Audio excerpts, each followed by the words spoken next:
নমস্কার, কেমন আছেন সবাই?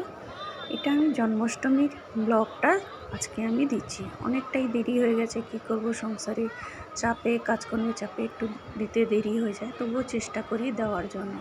আমাদের এখানে ত্রিশক্তি ধাম বলে একটা জায়গা আছে, মন্দির আছে, ওখানে হয় ইস্কনের মন্দির থেকে জন্মাষ্টমী উৎসব পালন করে। তো ওইখানেই গেছিলাম। তো ওইখানেই দেখুন কত ভিড়, মানে যত সবাই ওইখানে এসে সবাই উপস্থিত হয়।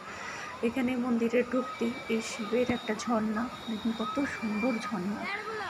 এখানে সবাই এখানে ঝর্ণা রয়েছে, এখান থেকে পাশ দিয়ে একটা সিঁড়ি দিয়ে চলুন আমরা মন্দিরের মধ্যে যাই।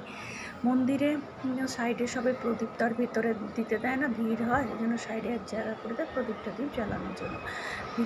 ভেতরটা দেখুন কত সুন্দর কারুকার্য, মার্বেল নিচে লাগানো, আর সব থেকে ভালো কথা পরিষ্কার পরিচ্ছন্ন। এই মন্দিরটা এত পরিষ্কার পরিচ্ছন্ন, এখানে দেখুন দেখতেই পাচ্ছেন সবাই কেমনি বসে আছে। সামনে তিন মন্দির আছে ঠাকুরের। এই ঠাকুরের নামটা তো আমি এখন মনে করতে পারছি না কী ঠাকুর।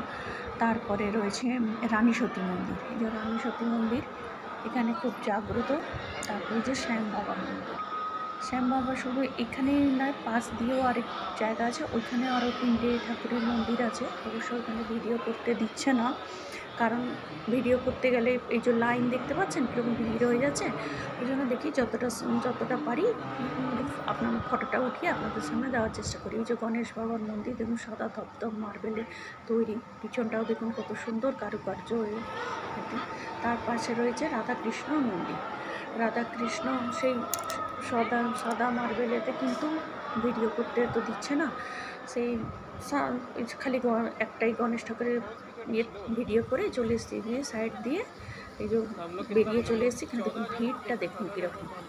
এখানে সবাই এই যে সিঁড়িতে নামার সময় এখানে সব যে যার সেলফি উঠাচ্ছে, ফটো বসে টাইম পাস করছে, দাঁড়িয়ে আছে, ঘুরছে সাইড।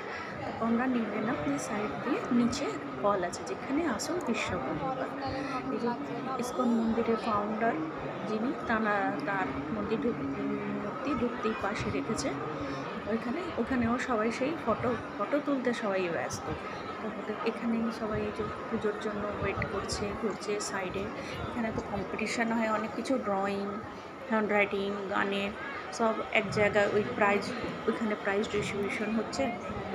এই যে রাত্রে পুজো হবে তার জন্য সব পুজোর জোগাড় যন্ত্র সব চলেছে। এই যে কৃষ্ণ সেজে একজন, এই যে এনার তো অবস্থা খারাপ, সবাই সেলফি ওটাতে ওনার সঙ্গে ব্যস্ত, ফটো তুলতে। গরমে যে ওনার অবস্থা খারাপ। এই যে প্রাইজ ডিস্ট্রিবিউশন এখানে চলেছে।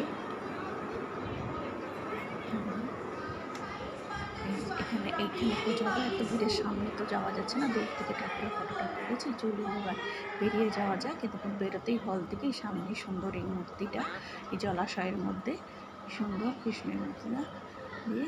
অনেক রাত হলো, এবার বেরিয়ে আসছি। ভালো থাকবেন আপনারা।